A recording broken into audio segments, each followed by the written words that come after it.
Saya sedih, kecewa bercampur marah begitu saya saksikan di ELC, saudara, Indonesia Lawyer Club, di salah satu sebuah stasiun televisi, saudara, ada tokoh yang mengatakan kalau PKI itu hanya korban.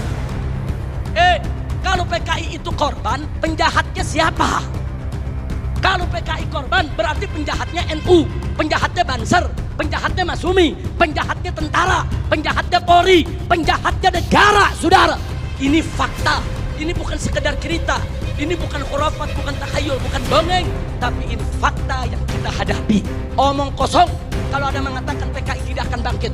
Omong kosong kalau ada mengatakan PKI akan bangkit atau PKI ini sudah final, tidak akan bangkit lagi. Omong kosong, saudara. PKI sedang bergerak, PKI akan bangkit kembali, PKI akan melibas kita semua kalau kita tidak merapatkan barisan dari sekarang, saudara. Ada apa? Siapa itu orang yang bisa nakut-nakut di televisi? Siapa itu orang yang bisa neken media televisi? Siapa itu orang yang menguasai media di kita punya negeri? Maka itu saya usulkan kepada simposium ini untuk kita bersama-sama mendorong sejarah pengkhianatan PKI 48 dan 65 harus dikembalikan dalam kurikulum pendidikan nasional Indonesia dalam materi sejarah Indonesia, saudara. Ada beberapa parpol, bukan satu, yang terang-terangan mengirim kader-kadernya ke Republik Rakyat Cina untuk ikut pendidikan politik. Mereka dididik oleh Partai Komunis Cina, saudara. Seolah-olah dia ingin meledek semua yang anti PKI. Manusia-manusia Indonesia yang anti PKI, ada urusan apa dengan kalian? Aku bangga jadi anak PKI.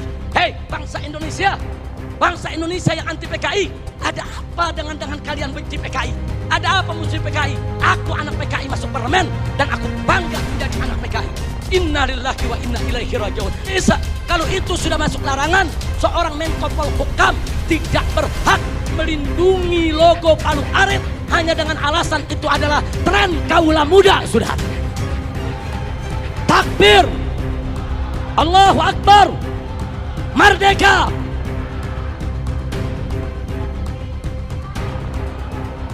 Subhanallah walhamdulillah wa la ilaha illallah.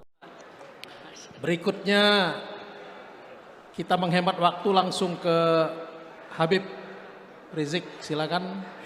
Assalamualaikum warahmatullahi wabarakatuh.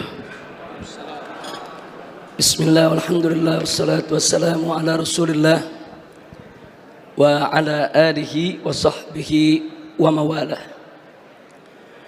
Kepada para alim ulama, para kiai, para bini sepuh TNI maupun Polri-nya, wabil khusus orang tua kita Pak Tri Sutrisno, begitu juga Pak Saidiman yang barusan sudah luar biasa memaparkan pandangannya tentang ideologi Pancasila dan komparasi antara Pancasila dengan komunisme. Dan alhamdulillah di sini juga ada orang tua kami Kiai Haji Muhammad Husni Tamrin, Kiai Haji Abdul Rashid Abdullah Syafi'i, dan juga anggota pembina daripada majelis, anggota pertimbangan dari Majelis Ulama Indonesia Kiai Haji Khalil Ridwan. Saya tidak ingin membuang waktu. Intinya saya sampaikan salam penghormatan saya kepada seluruh peserta simposium ini, dan semoga simposium ini menjadi penyebab turunnya rahmat dan barakah bagi keselamatan dan keutuhan negara kesatuan Republik Indonesia. Amin ya rabbal alamin. Saya hadir di sini ini menimbulkan cukup banyak pertanyaan, Pak Darman. Itu yang muncul pertanyaan adalah kenapa FPI ikut simposium? Apa hanya karena sekedar anti PKI atau sekedar ikut-ikutan, atau betul-betul serius ingin membela Pancasila? Jadi ada sebagian kelompok ini menganggap FPI ini selama ini kan anti Pancasila. FPI ini anarkis, radikalis, bahkan ada yang tuduh teroris, ada lagi belakangan yang bilang cabang ISIS. Nah, saya pikir ini kesempatan saya untuk menyampaikan yang sebenarnya. Nah, baiklah ya ikhwan, para peserta simposium yang saya hormati semua. Terlebih dahulu ingin saya jelaskan sebelum masuk ke dalam ideologi Pancasila itu sendiri dalam pandangan Front Pembela Islam, bahwa FPI punya sikap bagaimana menyikapi Islam sebagai agama dan menyikapi Pancasila sebagai dasar negara. Islam adalah akidah, Pancasila adalah ideologi. Akidah datang dari sumber ilahi, tidak bisa ditawar dan sudah merupakan harga mati keyakinan. Sedangkan ideologi adalah sumber insani, datang dari ide-ide manusia. Nah, yang jadi persoalan di sini ingin saya garis bawahi bahwa Islam sebagai akidah menolak semua ideologi yang bertentangan dengan ajaran Islam. Semua ideologi yang bertentangan dengan ajaran Islam. Nah, tinggal sekarang pertanyaannya, apakah Pancasila bertentangan dengan ajaran Islam? Andai kata Pancasila bertentangan dengan ajaran Islam, wajib kami sebagai umat Islam untuk menolaknya. Tapi manakala Pancasila itu tidak bertentangan dengan ajaran Islam, tidak ada alasan bagi kami sebagai warga negara Republik Indonesia untuk menolaknya. Nah, untuk itu di sini langsung saja untuk menyingkat waktu, perlu kita sama ketahui bahwa ideologi di dunia ini, apapun warnanya, apapun jenisnya, apapun bentuknya, tidak keluar dari 3 kelompok. Ideologi yang pertama adalah ideologi yang mengakui Tuhan yang Maha Esa itu ada dan berkuasa mengatur urusan dunia dan akhirat. Sedangkan yang kedua adalah ideologi yang mengakui Tuhan yang Maha Esa itu ada, tapi dia tidak mengakui kekuasaan Tuhan yang Maha Esa itu untuk mengatur dunia. Bagi yang bersangkutan, Tuhan yang Maha Esa itu hanya untuk mengatur urusan akhirat saja, sedangkan dunia biar manusia yang mengaturnya. Sedangkan yang ketiga adalah ideologi yang tidak mengakui adanya Tuhan yang Maha Esa, apalagi mengakui kekuasaannya di dunia dan akhirat. Nah, tinggal pertanyaannya, Pancasila masuk kelompok ideologi yang mana? Untuk yang nomor 3 sudah jelas, di sanalah bercokol, yaitu kelompok ateisme, kelompok komunisme, leninisme, marxisme, yang memang mereka tidak mengakui kekuasaan Tuhan yang Maha Esa. Sedangkan kelompok yang kedua ini terkenal sekali, ini merupakan kelompok-kelompok sekuler sejati yang tidak ingin sama sekali menjadikan agama yaitu sebagai dasar pijakan di dalam mengambil kebijakan-kebijakan negara. Sedangkan yang nomor 1 ini bukan hanya sekedar mengakui Tuhan yang Maha Esa itu ada, tapi juga mengakui bahwa Tuhan yang Maha Esa itu berkuasa mengatur urusan dunia akhirat, sehingga segala kebijakan negara tidak boleh bertentangan dengan aturan-aturan yang datang dari Tuhan yang Maha Esa. Dan alhamdulillah, kalau kita memperhatikan pembukaan Undang-Undang Dasar 1945, di sana ditegaskan dengan tanpa keraguan.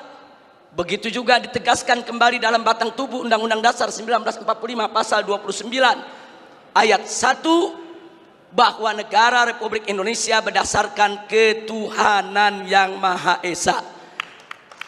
Dan pada pasal 29 ayat 2 ada jaminan dari negara bahwa tiap warga negara bebas untuk melaksanakan ibadahnya sesuai dengan keyakinannya masing-masing.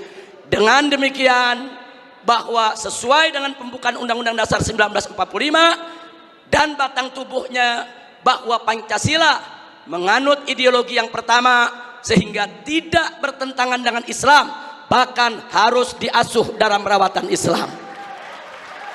Jadi maksud saya diasuh dalam rawatan Islam, umat Islam sebagai mayoritas penduduk Republik Indonesia harus ikut secara proaktif aktif ikut serta di dalam menjaga Pancasila, merawat Pancasila, memelihara Pancasila.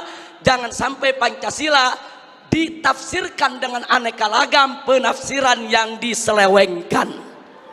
Nah, mudah-mudahan umat Islam seluruh Indonesia bisa memahami ini dan bisa ikut serta dilibatkan untuk menjaga daripada peninggalan para founding father selaku pendiri bangsa Indonesia. Amin ya rabbal alamin. Nah baik, dari sinilah ingin saya katakan, saya tidak sepakat, sekali lagi terlebih dahulu saya sampaikan, saya tidak sepakat kalau ada yang mengatakan Pancasila itu pilar negara.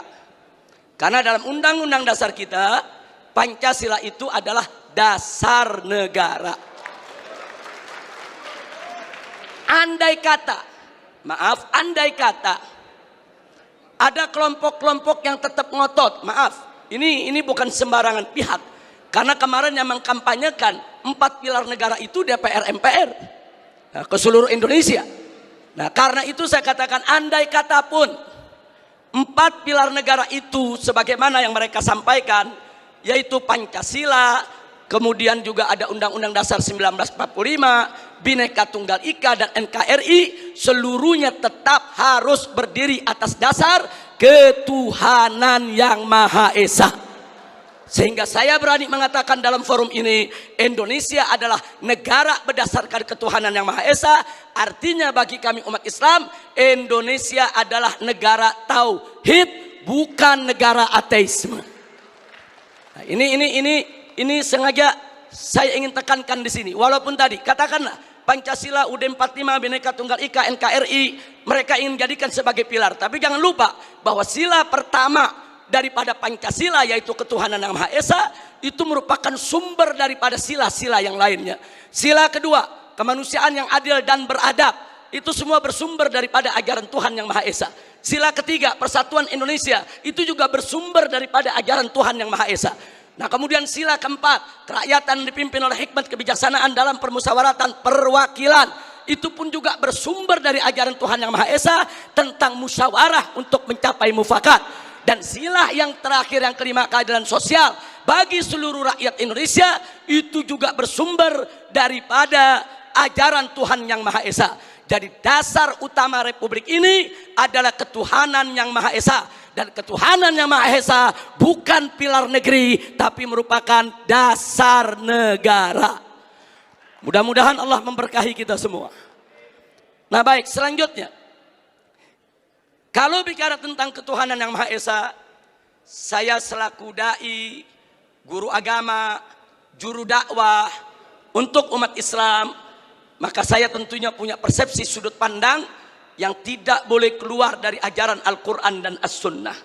Karena itu bicara tentang ketuhanan yang Maha Esa, maka segala bentuk perbuatan dan semua jenis pemahaman yang bertentangan dengan nilai-nilai luhur ketuhanan yang Maha Esa tidak boleh ada di seluruh wilayah negara kesatuan Republik Indonesia.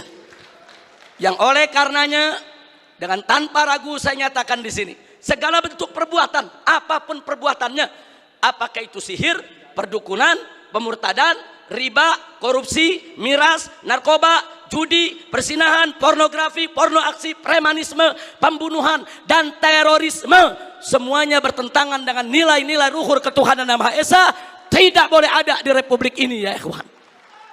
Karena itu kami dari FPI selalu melakukan penentangan dan perlawanan secara konstitusional terhadap segala produk perundang-undangan yang melegalkan minuman keras, melegalkan prostitusi, melegalkan perjudian, melegalkan segala kemunkaran, karena semua itu bertentangan dengan nilai-nilai luhur ketuhanan yang Maha Esa. Karena tidak ada satu agama pun di Indonesia, tidak ada satupun agama di Indonesia, bukan hanya agama Islam, seluruh agama yang menghalalkan perbuatan-perbuatan munkar yang kita sebutkan tadi. Sihirnya, perdukunannya, ribanya, korupsinya, mirasnya, narkobanya, judinya, semuanya diharamkan oleh seluruh penganut agama yang ada di negara kesatuan Republik Indonesia. Sehingga ketuhanan yang Maha Esa sebagai dasar negara Republik Indonesia sudah tepat dan harus kita bela bersama, kita tegakkan di bumi Indonesia tercinta. Nah kemudian semua jenis pemahaman seperti spilis, sekularisme, pluralisme, dan liberalisme sudah difatwakan oleh Majelis Ulama Indonesia sejak tahun 2005-2006 yang lalu bahwa sekularisme, pluralisme, liberalisme bukan dari ajaran Islam, bahkan merupakan paham yang sesat dan menyesatkan. Sebentar, sebelum saya lanjutkan ada sedikit catatan, jangan menyalahpahami fatwa Majelis Ulama Indonesia. Yang dimaksud pluralisme di sini bukan pluralitas. Pluralitas sebagai keragaman, kebinekaan, keanekaan kita, perbedaan kita, suku, agama, budaya, bahasa, dan lain sebagainya, itu satu keniscayaan nggak mungkin bisa kita tolak. Dalam ajaran Islam pun Allah Subhanahu wa taala menyatakan dalam Al-Qur'anul Karim, faqala ta'ala walau syaa rabbuka laja'alan nasa ummatan wahidah wa la yazaluna mukhtalifin. Allah nyatakan dalam Al-Quran, andai kata Tuhanmu menginginkan menjadikan kamu sekalian sebagai umat yang satu, Allah maha mampu untuk melakukannya. Tapi ketentuan Allah adalah wala yazaluna mukhtalifin. Umat manusia akan selalu berbeda di antara mereka. Jadi perbedaan, kebinekaan, keanekaragaman kita merupakan sunnatullah, keniscayaan yang tidak bisa kita tolak. Karena itu saya katakan di sini, saudara, pluralitas semacam itu tidak bertentangan dengan ajaran agama Islam. Berbeda dengan pluralisme. Yang dimaksud oleh Majelis Ulama Indonesia, pluralisme di sini adalah mencampur adukan agama. Melarang satu umat beragama untuk mengklaim agamanya yang paling benar dengan tidak mengakui agama yang lain. Sedangkan dalam ajaran Islam, la ikraha fiddin, tidak boleh ada paksaan dalam beragama. Artinya saudara, dalam Islam ini biarkan seorang muslim meyakini agama Islam adalah benar, selain Islam tidak benar. Dan biarkan orang Kristiani meyakini agama Kristiani adalah yang benar, selain Kristiani tidak benar. Biarkan orang Buddha, orang Hindu, orang Konghucu meyakini bahwa agama mereka benar, agama lain tidak benar. Yang penting mereka tidak menghina dan mencaci maki agama lain, saudara. Artinya ini kebebasan orang berkeyakinan, kebebasan orang beragama, saudara. Nah, karena itu pluralisme yang menyatakan umat beragama tidak boleh mengklaim agamanya yang paling benar. Tidak boleh, yaitu mengatakan agama lain tidak benar. Ini adalah pemerkosaan keyakinan. Ini merupakan pemaksaan dan ini bertentangan dengan ajaran Islam. Nah, ini sekedar catatan yang dimaksud dengan pluralisme supaya tidak terjadi kesalahpahaman. Dan yang berikutnya ini yang masuk dalam tema kita, saudara, paham-paham yang menyangkut komunisme, marxisme, dan leninisme ini juga merupakan pemahaman yang bertentangan dengan nilai-nilai luhur ketuhanan yang Maha Esa, sehingga paham komunis, marxis, leninisme tidak boleh ada di seluruh wilayah negara kesatuan Republik Indonesia. Karena itu saya barusan mendengarkan apa yang dipaparkan oleh Pak Saidiman, orang tua kita, sepuh kita, luar biasa, dengan usia yang sudah lanjut tapi punya semangat nasionalisme kebangsaan yang begitu tinggi untuk melawan paham-paham yang bertentangan dengan dasar negara kita, dasar ketuhanan yang Maha Esa. Mudah-mudahan Allah panjangkan umur beliau, diberikan sehat walafiat, taat ibadah, amin ya rabbal alamin. Nah, baik ya ikhwan, sekarang yang ingin saya sampaikan di sini, ada sementara pihak, maaf, kadang-kadang datangnya dari oknum pejabat sendiri, menina-bobokkan bangsa Indonesia dari kebangkitan PKI. Mereka mengatakan PKI sudah finish, PKI sudah selesai, PKI nggak bakal bangkit lagi. Itu cerita klasik itu, bohong itu, nggak ada itu PKI bangkit lagi, udah finish, udah selesai. Saudara, propaganda semacam ini adalah propaganda yang menina-bobokkan bangsa Indonesia daripada bahaya gerakan komunis di Indonesia. Dan ini nggak boleh dibiarkan. Nah, kalau kita sedang bicara PKI seperti simposium pada hari ini, apa mereka bilang? Ini kan cuma paranoid saja. Ini ketakutan yang nggak beralasan. Ini kan cuma komunis fobia saja. Kita ini di sini dituduh semuanya paranoid, hanya ketakutan yang berlebihan. Maka itu di sini perlu kita sampaikan, siapa bilang PKI itu tidak ada? Siapa bilang gerakannya itu sudah bubar dari Republik ini? Siapa bilang gerakan PKI itu saudara saat ini tidak mulai kembali mencengkramkan kukunya di bumi Nusantara ini? Mari kita lihat indikasi kebangkitan PKI saudara yang ada di Indonesia ini. Kita mulai dari yang pertama. Kita semua sama tahu ada kelompok yang begitu ngotot menuntut pencabutan TAP MPRS nomor 25 tahun 1966. Kalau TAP MPRS ini dicabut, yang diuntungkan adalah keluarga besar PKI. Ini indikasi saudara. Enggak mungkin yang bukan PKI menuntut pencabutan daripada TAP MPRS tersebut. Karena kalau TAP MPRS nomor 25 tahun 66 dicabut, yang untung bukan umat Islam, yang untung bukan tentara, yang untung bukan polisi, bukan, yang untung bukan negara, yang untung adalah kader-kader PKI. Nah sekarang yang kedua, saudara, sebelum tahun 1998, sejarah pengkhianatan PKI di Madiun 1948 maupun G30S PKI 1965 itu tercantum, diceritakan dalam sejarah Indonesia, masuk dalam kurikulum. Jadi dari tahun 1965 sampai 1998, sejarah pengkhianatan PKI merupakan bagian daripada kurikulum pendidikan untuk pelajaran sejarah Indonesia. Tapi begitu masuk reformasi 98, saudara, pelajaran tentang pengkhianatan PKI baik di Madiun 1948 maupun G30S PKI 1965 dihapuskan dari kurikulum pendidikan. Saya bertanya-tanya, siapa ini manusia yang punya kekuatan bisa menghapus materi pengkhianatan PKI dari kurikulum? Ini bukan seorang biasa, saudara. Dia punya kekuatan politik, dia punya kekuatan ekonomi, dia punya kekuatan sosial. Kalau hanya rakyat jelata biasa, nggak mungkin dia bisa menghapus daripada pelajaran pengkhianatan PKI dari kurikulum pendidikan Indonesia, saudara. Dan dampaknya serius. Sejak tahun 98 sampai hari ini, saudara. Sampai hari ini, saudara, apa yang terjadi? Yuk mari kita lihat, saudara. Anak-anak SD, SMP, SMA yang di tahun 98, saudara, baru mulai mencicipi sekolah, mereka nggak dapat lagi pelajaran tentang pengkhianatan PKI. Jadi dari tahun 98 sampai hari ini, generasi muda kita yang umurnya sekitar 25 sampai 27 tahun, mereka nggak tahu apa dan bagaimana PKI, saudara. Saudara, ini kurikulum ini penting. Kurikulum ini membentuk daripada ideologi bangsa. Kurikulum ini membentuk pemikiran filsafat bangsa. Kalau sudah dihapuskan dari kurikulum, jangan kaget kalau anak-anak muda kita saat ini umur 20-an, saudara, 25 atau 27 ke bawah, tidak ada yang tahu PKI. Bahkan mereka merasa bangga pakai kaos dengan gambar Palu Arit karena ketidaktahuan mereka, saudara. Nah, lagi-lagi, saudara, tadi saya katakan, saudara, siapa ini pihak yang punya inisiatif untuk menghapus pelajaran tersebut, saudara? Kalau tadi orang tua kita Bapak Tri Sutrisno memperkenalkan kita begitu banyak buku luar biasa. Buku-buku yang dikenalkan oleh Pak Tri tadi semuanya buku bagus, Pak. Cuma yang jadi persoalan, buku-buku tersebut menjadi tidak efektif manakala tidak diajarkan di sekolah-sekolah. Buku tersebut menjadi tidak efektif manakala tidak dijadikan sebagai bagian kurikulum pendidikan Indonesia.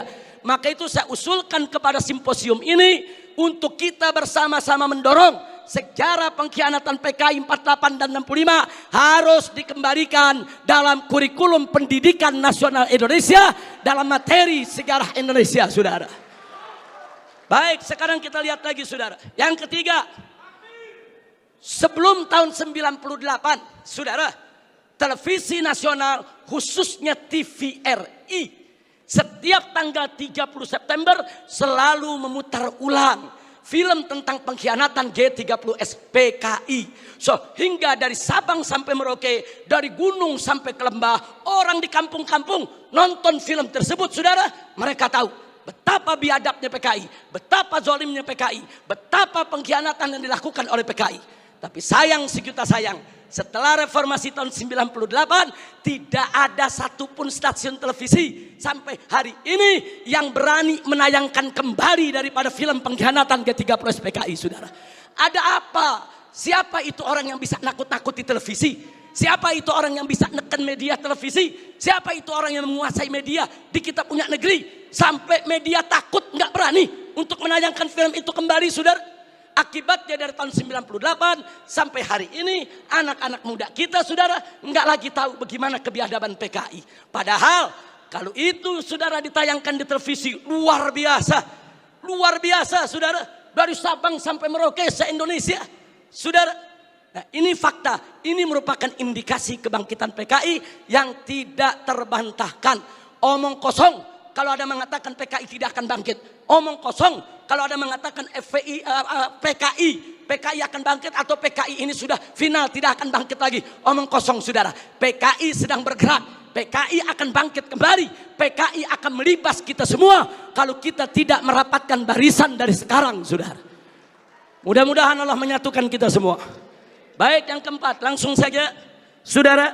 Kita tahu dulu sebelum 98 ada Litsus, penelitian khusus bagi pejabat publik di Indonesia, saudara. Seseorang ingin jadi gubernur, ingin jadi kepala daerah, apalagi mau jadi menteri, saudara. Ada penelitian khusus. Siapa dia? Bagaimana ideologinya? Apa keterkaitannya dengan PKI, saudara? Kalau terbukti ada keterkaitan dengan PKI, apalagi mengusung ideologi PKI, tidak akan pernah dilantik oleh negara sebagai pejabat publik, saudara. Tapi semenjak tahun 1998, Litsus ditiadakan. Tadi Patri sudah sampaikan kepada kita, bagaimana mereka menjadi kepala daerah, menjadi gubernur, menjadi wali kota, menjadi anggota dewan, saudara. Masuk ke berbagai macam partai. Ini fakta, ini bukan sekedar cerita. Ini bukan khurafat, bukan takhayul, bukan dongeng. Tapi ini fakta yang kita hadapi. Nah, kemudian baik yang kelima, saudara. Nah, tadi sudah kita sebutkan putra putri PKI keturunannya masuk ke partai-partai politik. Masuk ke instansi lembaga-lembaga negara, saudara. Dan dari sanalah, saudara, mereka mempengaruhi kebijakan-kebijakan untuk keuntungan PKI. Baik, yang keenam, mari kita lihat lagi, saudara. Kita tidak boleh menutup mata. Sejak tahun 1998 begitu banyak buku-buku yang membela PKI. Dibagikan secara gratis, dijual dengan bebas di toko-toko buku, saudara. Enggak, pemerintah kita enggak mampu untuk melakukan tindakan apapun. Real, fakta, saudara. Bahkan ada satu anggota dewan, pimpinan satu komisi di DPR RI, saudara, begitu bangga mengarang buku mengatakan dengan judul "Aku Bangga Jadi Anak PKI". Enggak sampai di situ. Bahkan dia karang buku lagi dengan judul "Anak PKI Masuk Parlemen". Seolah-olah dia ingin meledek semua yang anti PKI. Manusia-manusia Indonesia yang anti PKI, ada urusan apa dengan kalian? Aku bangga jadi anak PKI. Bangsa Indonesia yang anti PKI, ada apa dengan kalian benci PKI? Ada apa musuh PKI? Aku anak PKI masuk parlemen dan aku bangga menjadi anak PKI. Innalillahi wa inna ilaihi rajiun. Ini indikasi. Yang ngomong yang sebelah sana. Lanjut. Ini sudah atau saya lanjutkan ini? Sebab dapat teguran 1 menit lagi mesti selesai. Padahal saya bawa materinya 25 menit. Tapi dikasih waktu 15 menit. Saya mau tanya dulu sama peserta ini. Izinnya. Baik. Supaya menyingkat waktu, Pak Tarman Azam. Beliau kawan saya, Masya Allah. Salah seorang pimpinan PWI. Mudah-mudahan panjang umur. Amin ya rabbal alamin. Baik. Berikutnya, saudara. Mari kita lihat yang nomor 7. Saudara, adanya usulan RUU KKR. Komisi Kebenaran dan Rekonsiliasi. Ini juga tidak lepas dari peran-peran untuk kepentingan PKI. Kemudian yang ke-8, bagaimana Komnas HAM, luar biasa, saudara. Berikut LSM liberal yang menjadi LSM komprador, saudara, yang bersuara untuk kepentingan asing. Juga mereka semua bersuara untuk membela PKI. Yang ke-9, maaf saudara, ya ada bantuan Cina kepada Indonesia, berikut kompensasinya. Saya tidak campur urusan ekonomi negeri ini, saudara. Tapi kalau sudah bantuan dari negara komunis Cina ke Indonesia dengan kompensasi tenaga kerja yang masuk Indonesia, wajib untuk diwaspadai, saudara. Nah, kemudian jangan lupa yang ke-10, saudara. Ada beberapa parpol, bukan satu, yang terang-terangan mengirim kader-kadernya ke Republik Rakyat Cina untuk ikut pendidikan politik. Mereka dididik oleh Partai Komunis Cina, saudara. Ada apa? Ya, itu hak partai tersebut, itu hak pribadinya, saya tidak ikut campur. Tapi saya sebagai bangsa Indonesia punya hak untuk mewaspadai partai-partai yang menjalin kerjasama dengan partai komunis Cina, saudara. Baik, saudara. Yang ke-11, di mana-mana ada seminar, ada temu kangen, saudara. Di mana-mana ada temu kangen PKI, seminar PKI, saudara. Sementara, saudara, dari pihak aparat keamanan setengah hati untuk membubarkan mereka, saudara. Berapa kali di Taman Ismail Marzuki mereka menggelar acara, bikin kegiatan, saudara. Ada bentrokan dengan gerakan bela negara, dengan laskar-laskar FPI di beberapa tempat, saudara. Ada apa? Ada lagi anggota-anggota dewan yang merupakan kader PKI menggunakan kunjungan kerja mereka untuk membuka temu kangen kader PKI sebagaimana terjadi di Banyuwangi beberapa waktu yang lalu, saudara. Yang ke-12, pembentukan Ormas Orsospol yang berafiliasi kepada PKI, pemutarbalikan sejarah PKI dan lambang PKI, saudara. Saat ini di kalangan selebritis kaum muda, dan maaf, sampai Menko Polhukam, maaf, harus saya sampaikan, saudara. Begitu kami protes adanya kaos-kaos berlogo PKI, Pak Menko mengatakan, saudara, tentara dan polisi tidak usah over, jangan berlebihan. Jangan kalau ada logo PKI dianggap PKI. Ini kan cuma tren anak muda. Logo PKI itu termasuk sosialisasi lambang PKI. Itu dilarang, saudara, oleh TAP MPRS nomor 25 tahun 66, dilarang juga oleh Undang-Undang nomor 7 tahun 27 tahun 99, dilarang juga oleh TAP MPR RI nomor 1 tahun 2003, dan dilarang oleh KUHP pasal 107 A, B, C, dan D serta E, saudara. Enggak bisa, kalau itu sudah masuk larangan, seorang Menko Polhukam tidak berhak melindungi logo Palu Arit hanya dengan alasan itu adalah tren kaula muda, saudara. Takbir, Allahu Akbar, merdeka.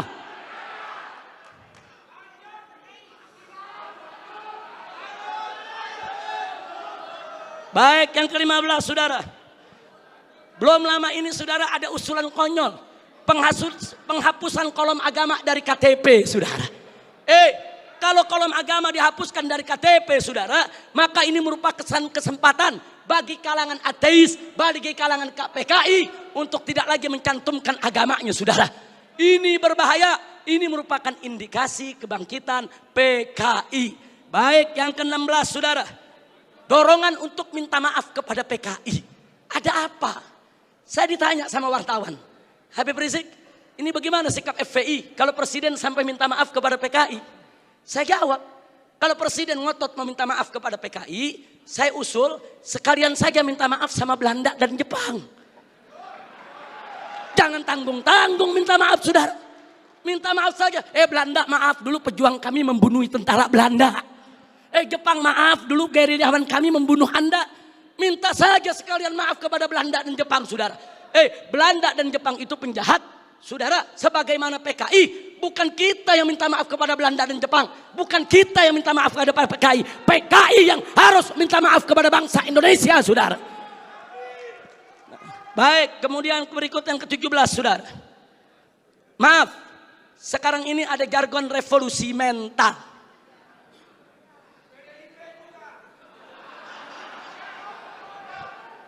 Kalau yang dimaksud revolusi mental adalah revolusi akhlak, revolusi moral, revolusi budi pekerti, dari tidak baik menjadi baik, tentu kami dari FPI akan sangat-sangat mendukung.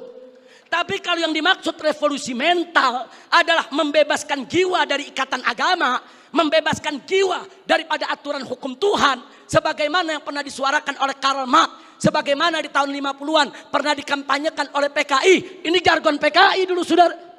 Nah, kalau itu yang dimaksud, kami menolak istilah revolusi mental kalau hanya memberikan kesempatan kepada PKI untuk bangkit, ya kawan. 19, saudara, saat ini di beberapa karnaval, bagaimana tokoh-tokoh PKI, saudara, seperti Aidit, seperti Nyoto, saudara, itu dibawa-bawa, diusung-usung. Bahkan dalam karnaval peringatan HUT RI di Madura, saudara, di Sumatera Barat, kemudian di Jawa Timur. Ada apa? kalau ini bukan indikasi kebangkitan mereka? Dan yang ke-19, saudara, maaf, beberapa waktu yang lalu juga ada simposium di Arya Duta. Saudara, ya tujuan pemerintah baik, dimonopoli oleh pemerintah, bagus tujuannya saudara. Tapi sayang sejuta sayang saudara, ternyata simposium tersebut saudara hanya menguntungkan kader-kader PKI ketimbang kader-kader bangsa Indonesia sendiri saudara. Nah karena itu saudara, yang terakhir yang ke-20 saudara. Yang terakhir, saya sedih, kecewa bercampur marah. Begitu saya saksikan di ELC saudara, Indonesia Lawyer Club, di salah satu sebuah stasiun televisi, saudara, ada tokoh yang mengatakan kalau PKI itu hanya korban. Kalau PKI itu korban, penjahatnya siapa? Kalau PKI korban, berarti penjahatnya NU, penjahatnya Banser, penjahatnya Masumi, penjahatnya tentara, penjahatnya Polri, penjahatnya negara, saudara. Nah, maka itu saudara, ya kalau korbannya PKI berarti penjahatnya Nahdlatul Ulama NU. Berarti penjahatnya Muhammadiyah. Enaknya saudara, umat Islam ini dianggap semua sebagai pelaku kejahatan. Ini kita tidak terima. Kepada yang bersangkutan kalau ingin simpatik kepada PKI itu urusanmu.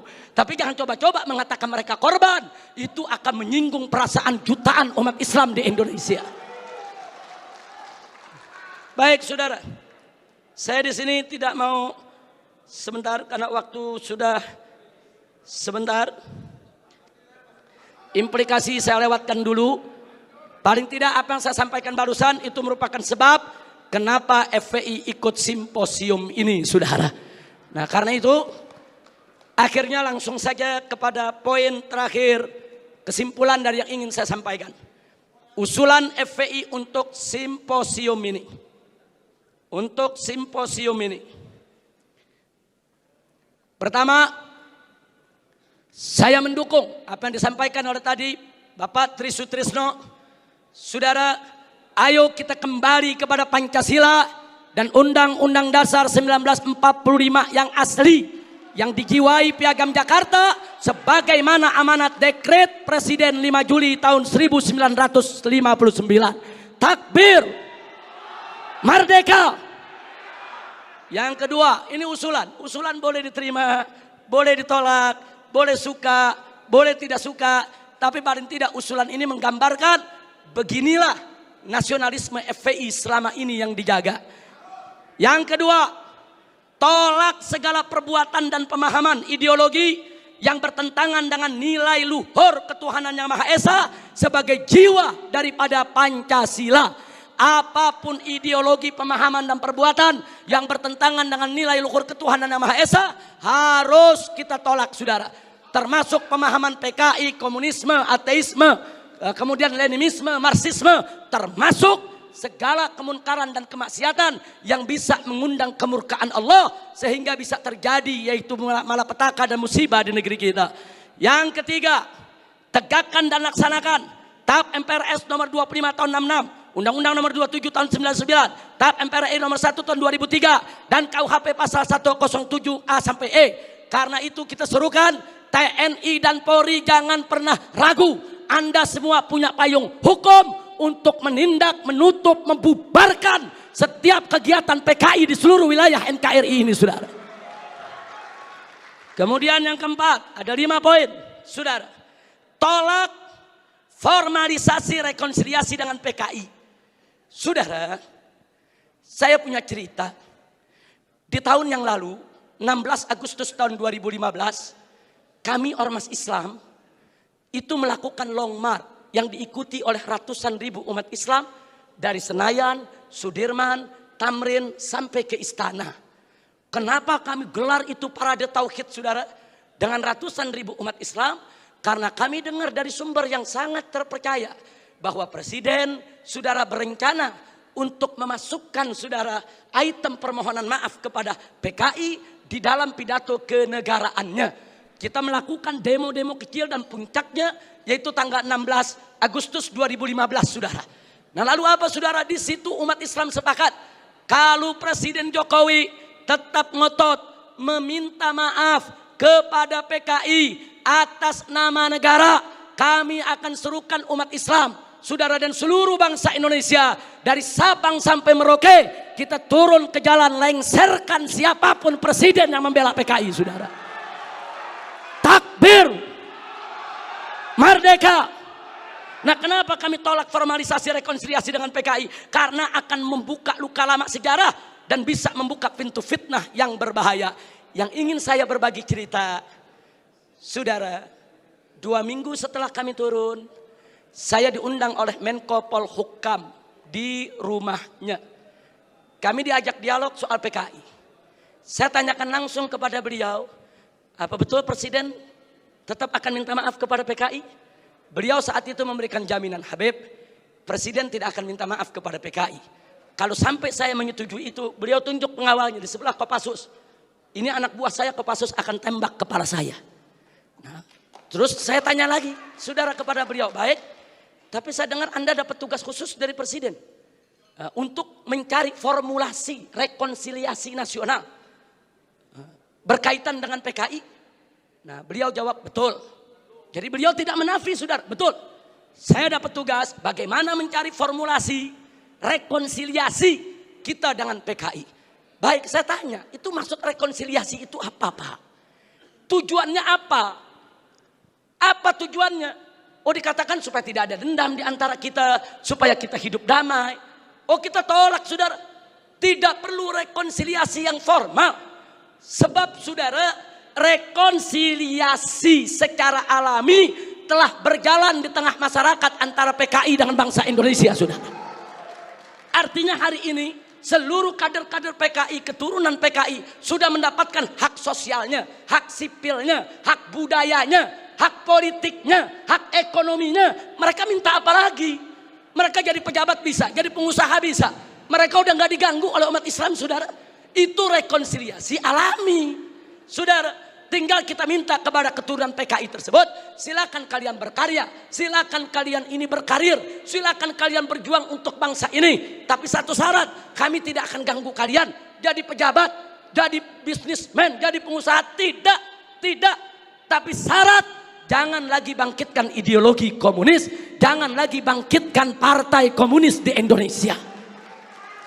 Nah, tapi sekarang mereka minta lebih, mereka minta partai komunis dipulihkan kembali. Dan lebih kurang ajarnya lagi, saudara, mereka minta negara minta maaf kepada mereka. Ini rekonsiliasi macam apa? Maka itu rekonsiliasi yang diformalisasi oleh pemerintah, saya khawatir ini akan membuka luka lama sejarah.